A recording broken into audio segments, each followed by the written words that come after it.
one of the main challenges that HR has at the moment is to put their practice to the test and find out the practices that actually work versus the ones that we've just been doing for an awful long time, because we've always done it that way. So that's the first main challenge that HR faces. The second major challenge that HR faces is the consumerisation of IT.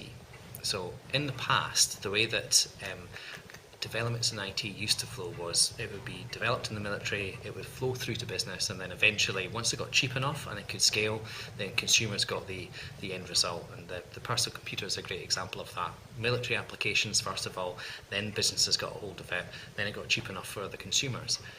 But the advent of the internet has changed all of that, and all the innovation is happening in the consumer space, and business has fallen behind in terms of usability and in terms of innovation.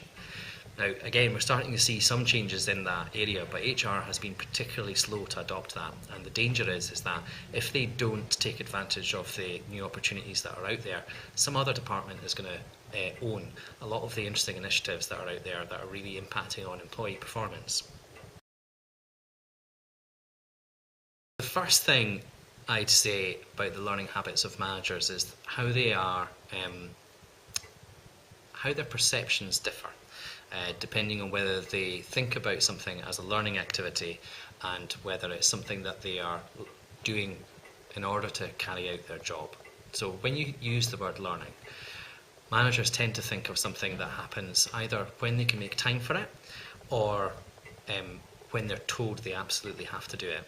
And it's almost as if the years of school and university and off-the-job workshops have conditioned them to think about learning as something that happens in a classroom context.